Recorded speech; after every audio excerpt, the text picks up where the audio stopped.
सचिवज्यू, मन्त्रालयका उच्च पदस्थ कर्मचारी साथीहरू, आदरणीय पत्रकार साथीहरू, सर्वप्रथम म यस प्रेस मिट कार्यक्रममा यहाँहरूलाई म हार्दिक स्वागत गर्न चाहन्छु र कम समयमै यहाँहरू जोडिनुभयो यसको लागि म कृतज्ञता पनि प्रकट गर्न चाहन्छु। अहिले कोभिड-19 को महामारी विरुद्ध मन्त्रालय र नेपाल सरकारबाट गरिएका महत्त्वपूर्ण कामहरूको विषयमा आम नेपाली जनतालाई जानकारी गराउने उद्देश्यले यो प्रेस मिट कार्यक्रमको आयोजना गरिएको हो। यदि अहिलेको अवस्था वर्तमान अवस्था के छ, भइरहेका कामहरू के छन् र भविष्यमा के गर्न सकिने स्थिति छ, मन्त्रालयको तर्फबाट समग्र नेपाल सरकारको तर्फबाट गरिएका कामहरूको जानकारीको सुरुवात यदि गर्ने हो भने अहिले नेपालमा देखा परेको नयाँ भेरिएन्ट जसलाई B1617.2 भेरिएन्ट मुख्य रूपमा फैलिएको देखिन्छ। यो पहिलेको भेरिएन्ट भन्दा बढी संक्रामक छ र घातक पनि छ। यसले नेपाली समाजलाई जुन ढंगले आक्रान्त पारेको छ, यस विषयमा अहिले कुल सक्रिय संख्या 1,15,547 रहेका छन्, जसमध्ये 1,08,198 जना र अस्पताल र संस्थागत आइसोलेसनमा 7,350 जना रहेका छन्। आईसीयूमा 1,721 जना र भेन्टिलेटरमा 484 जना रहेको अवस्था छ। विगत एक हप्ताको तथ्याङ्क हेर्दा दैनिक औसत 8,300 नयाँ संक्रमितहरू थपिने गरेका छन्। व्यक्तिहरूको आवत जावतमा प्रभावकारी रूपमा नियन्त्रण नभएको र केही सेवा र कार्यहरू सुचारू रहेको हुँदा संक्रमण दर अपेक्षाकृत रूपमा नियन्त्रणमा आउन नसकेको हुँदा संक्रमण आगामी 4 हप्तामा क्रमशः घट्दै जान सक्ने देखिन्छ। आदरणीय पत्रकार साथीहरू, उपचारको क्रममा नेपाल सरकारले र मन्त्रालयले गरेका प्रयासहरू देशभरि सरकारी तथा निजी अस्पतालहरूमा कोभिड-19 उपचारका लागि 157 अस्पतालहरू सूचीकृत गरी सञ्चालनमा ल्याइएको छ। निजी क्षेत्रका 45 अस्पतालहरूसँग सम्झौता गरी परिचालन गरिएको छ। यी अस्पतालहरूमा निःशुल्क उपचार व्यवस्था मिलाइएको छ। 2078 वैशाखमा मात्र उपचारको लागि रु 45 करोड स्रोत भर्ना गरिएको छ। भेन्टिलेटरको संख्या 2077 वैशाखमा 327 रहेकोमा सोमा वृद्धि गरी 904 पुर्याइएको छ भने 180 थप गर्ने प्रक्रिया सुरु भइसकेको छ। Incentive care unit ICU bed संख्या 2600 रहेकोमा 400 थप गरी 3000 पुर्याइएको छ र 630 थप गर्ने प्रक्रिया अगाडि बढिसकेको छ। High dependency unit HDU bed संख्या सरकारी अस्पतालहरूमा 2075 र निजीमा 778 थप गरी सञ्चालनमा ल्याइएको छ। 1400 थप गर्ने प्रक्रिया अगाडि बढिसकेको छ। 32 वटा अक्सिजन प्लान्ट सञ्चालनमा रहेकोमा 19 वटा थप गर्ने चरणमा रहेको छ। लिक्विड अक्सिजन ट्याङ्क संख्या 3 वटा रहेकोमा थप 27 पुर्याउन प्रक्रिया अगाडि बढाइएको छ। यस अवधिमा 900 अक्सिजन कन्सन्ट्रेटर थप गरिएको छ। अक्सिजन सिलिन्डर संख्या यस अवधिमा 5000 थप गरिएको अवस्था छ। उपचारको क्रममा देशभरका 55 सरकारी प्रयोगशालाहरूबाट कोभिड-19 को परीक्षण निःशुल्क हुँदै आएको छ। यसका अतिरिक्त 36 निजी प्रयोगशालाहरूबाट दैनिक रूपमा परीक्षण हुँदै आएको छ। पछिल्लो केही हप्तामा दैनिक औसत 20,000 परीक्षण गरिँदै आएको अवस्था छ। संक्रमणलाई नियन्त्रणमा ल्याउनको लागि स्थानीय तहहरूसँगको सहकार्यमा समुदायमा एन्टिजेनमा आधारित परीक्षण गर्ने गरिएको छ। यस कार्यका लागि प्रदेश नम्बर 1 मा 1,75,000, प्रदेश नम्बर 2 मा 2 लाख, बागमती प्रदेशमा 3 लाख, गण्डकी प्रदेशमा 1,50,000, लुम्बिनी प्रदेशमा 2 लाख, कर्णाली प्रदेशमा 1,50,000 र सुदूरपश्चिममा 1,75,000 एन्टिजन किट थप पठाइएको छ।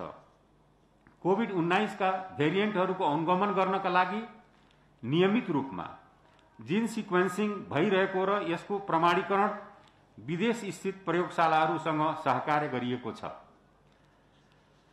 खोप अभियानको सन्दर्भमा 32,48,000 मात्रा खोप अनुदान र खरिदबाट प्राप्त भएकोमा 26,65,987 मात्रा खोप लगाइसकिएको छ। दोस्रो मात्रा खोप लगाउनको संख्या 5,53,589 रहेको छ। संयुक्त राज्य अमेरिका, बेलायत, रूस, भारत र चीन सरकारसँग खोप खरिदका लागि सहजीकरण गर्न अनुरोध गरिएको छ। साथै युरोपियन युनियनमा स्टकमा रहेका खोपलाई पनि प्राप्त गर्नको लागि संवाद अगाडि बढाइएको छ र आज मात्रै पनि नर्वेका महामहिम राजदूतसँग संवाद भएको छ र युरोपियन युनियनको स्टोरमा रहेका खोपलाई उपलब्ध गराउने प्रक्रिया सकारात्मक रूपले नर्वे सरकारले व्यक्त गरेको अवस्था छ। कोभिड खोप सहायता अन्तर्गत हालसम्म मित्र राष्ट्र भारत सरकारले 10 लाख डोज कोभिशिल्ड खोप उपहार स्वरूप प्रदान गरेको छ। मित्र राष्ट्र चीन सरकारले 8 लाख डोज भेरोसेल खोप प्रदान गरेको छ भने कोभ्याक्स सुविधा अन्तर्गत 3,48,000 डोज कोभिशिल्ड खोप प्राप्त भएको अवस्था छ। अन्तर्राष्ट्रिय बजारमा कोभिड-19 विरुद्धको खोपको सहज उपलब्धता नभएको अवस्थामा मन्त्रालयबाट खोप व्यवस्थापनका लागि विविध पहलहरू भइरहेको छ। सो अन्तर्गत भारत, चीन, अमेरिका, बेलायत, रूस लगायत खोप उत्पादक राष्ट्रलाई खोप खरिदका लागि आवश्यक समन्वय गरिदिनका लागि उच्च स्तरीय पहल समेत गरिसकिएको छ र मन्त्रालयको तर्फबाट यी देशहरूमा औपचारिक पत्रहरू पनि पठाइसकेको अवस्था छ। 14 वटा मुख्य स्थल मार्गका प्रवेश बिन्दुहरूमा स्क्रिनिङ, एन्टिजेन टेस्ट, सूचना प्रवाह सेवा सहितको हेल्थ डेस्क स्थापना गरी सञ्चालन गरिएको छ। नेपाल सरकारले जनस्वास्थ्य गतिविधिलाई महामारी रोकथाम र नियन्त्रणको प्रमुख अस्त्रको रूपमा ग्रहण गरी कार्यान्वयनमा लगेको छ। विभिन्न सञ्चार माध्यमबाट सूचनामूलक सन्देशहरूको सम्प्रेषणलाई व्यापक गरिएको छ। PCR kit, extraction kit, viral transport media, VTM, antigen kit, mask, gown र सर्जिकल पन्जाहरू, अक्सिजन प्रणाली सुदृढीकरण, ICU, SDU तथा अन्य औषधि उपकरणको व्यवस्थापन, स्वास्थ्यकर्मीको जोखिम भत्ता, निःशुल्क परीक्षण तथा उपचार, खोप खरिद तथा अभियान सञ्चालन लगायतका कोभिड-19 रोकथाम तथा नियन्त्रणका क्रियाकलापहरूको लागि स्वास्थ्य तथा जनसङ्ख्या मन्त्रालय मार्फत जम्मा रु 5,17,72,83,000 खर्च भएको छ। 5,17,72,83,000 रुपियाँ खर्च भएको छ। खोप कार्यक्रम र SDO को लागि रु 2,54,58,00,000 भुक्तानी हुन बाँकी रहेको अवस्था छ। कोभिड-19 को द्रुत कार्य योजनाका आधारमा खोप लगायत निदान, उपचार, व्यवस्थापनका लागि 14 अर्ब स्रोत सुनिश्चित भएको छ। कोभिड-19 रोकथाम, नियन्त्रण, निदान र उपचार व्यवस्थापनका लागि नेपाल सरकारले देहायका आदेश र अध्यादेश जारी गरिसकेको छ। क मिति 2078 वैशाख 6 गते नयाँ भेरिएन्ट सहितको कोभिड-19 महामारीको दोस्रो लहर रोकथाम तथा नियन्त्रण सम्बन्धी आदेश 2078। ख मिति 2078 वैशाख 19 गते आवागमन सेवा र कार्यहरू केही समयका लागि बन्द गर्ने आदेश।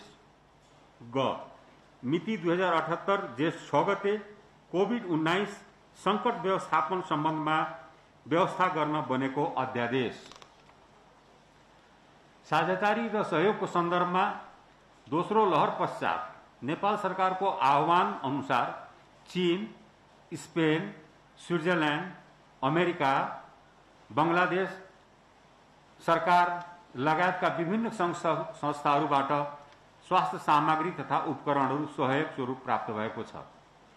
चीन सरकारबाट 2000 थान अक्सिजन सिलिन्डर, तिब्बत सरकारबाट 150 थान लिक्विड अक्सिजन ट्याङ्क, स्पेन सरकारबाट 15 भेन्टिलेटर, 10 अक्सिजन कन्सन्ट्रेटर र 1,24,000 एन्टिजेन किट लगायतका सामग्रीहरू, स्विट्जरल्यान्डबाट 11 लाख एन्टिजेन किट, 40 भेन्टिलेटर र 10 अक्सिजन कन्सन्ट्रेटर लगायतका अन्य स्वास्थ्य सामग्रीहरू, बङ्गलादेश 10,000 रेमडेसिभिर औषधि प्राप्त भएको छ।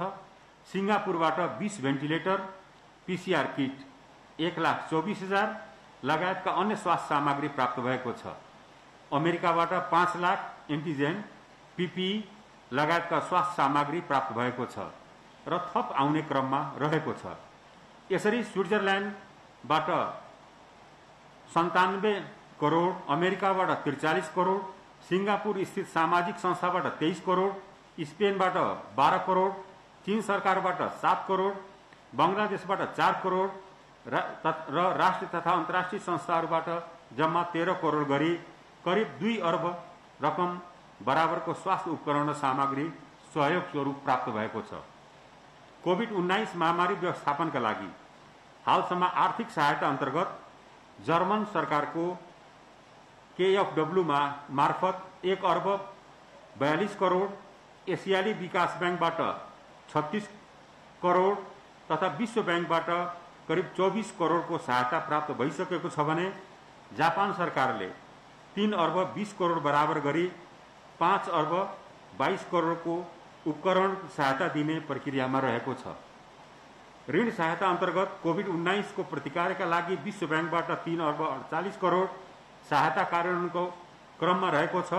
साथै कोभिड-19 खोप व्यवस्थापनका लागि थप 9 अर्ब ऋण सहायता उपलब्ध गराउने सम्झौतामा हस्ताक्षर भई कार्यान्वयनको क्रममा रहेको छ। त्यस्तै कोभिड-19 खोप व्यवस्थापनका लागि एसियाली विकास ब्याङ्कबाट थप 19 अर्ब 80 करोड ऋण सहायता उपलब्ध गराउने विषयमा छलफल भइरहेको छ। जम्मा 32 अर्ब 28 करोड ऋण सहायता परिचालन भएको छ। आदरणीय पत्रकार साथीहरू, नेपालमा कोभिड-19 को संक्रमण सुरु भए पश्चात विभिन्न राष्ट्रिय तथा अन्तर्राष्ट्रिय सङ्घ संस्था तथा निकायहरूबाट आर्थिक तथा प्राविधिक सहायता प्राप्त भइरहेको छ र सोको लागि मन्त्रालय सबैमा हार्दिक आभार प्रकट गर्न चाहन्छ। साथै मन्त्रालयले सम्पन्न गरेका केही महत्त्वपूर्ण अन्य कामहरूको सन्दर्भमा भन्ने हो भने 2179 कर्मचारीहरूको समायोजन मिलान सम्पन्न भइसकेको अवस्था छ। साथै अध्यादेश अनुसार वीर अस्पताललाई एकीकृत कोभिड अस्पतालको रूपमा विकसित गरिँदैछ। दुवाकोटमा वीर अस्पताल निर्माणका लागि अलगत परियोजना खडा गरी निर्माण प्रक्रिया अगाडि बढाउने कार्यलाई प्राथमिकता दिएको छ। पत्रकार साथीहरू, वर्तमान अवस्थामा देशमा स्वास्थ्य सङ्कटकाल लगाउने विज्ञहरूबाट प्राप्त सुझावलाई मन्त्रालयले सकारात्मक रूपले लिएको छ र अन्य खर्चहरू, खोप लगायत अन्य खर्चहरूको विषयमा मन्त्रालय बेला बेलामा श्वेतपत्र जारी गर्ने प्रतिबद्धता पनि व्यक्त गर्दछ। अन्त्यमा अहिलेको अवस्थामा यो चरणमा जुन कोभिड-19 संक्रमणको दोस्रो लहरबाट देश प्रभावित भएको छ, यसबाट बच्नको लागि रोकथामलाई प्राथमिकताका साथ अगाडि बढाउनको लागि म सबै आम नेपाली दाजुभाइ दिदीबहिनीहरूमा हार्दिक अनुरोध गर्न चाहन्छु कि संक्रमणबाट रोकथामको लागि स्वास्थ्यका मापदण्डहरूलाई पालन गर्न पहिलो कर्तव्य हो र यसबाट नै हामी रोकथाम गर्न सक्छौं।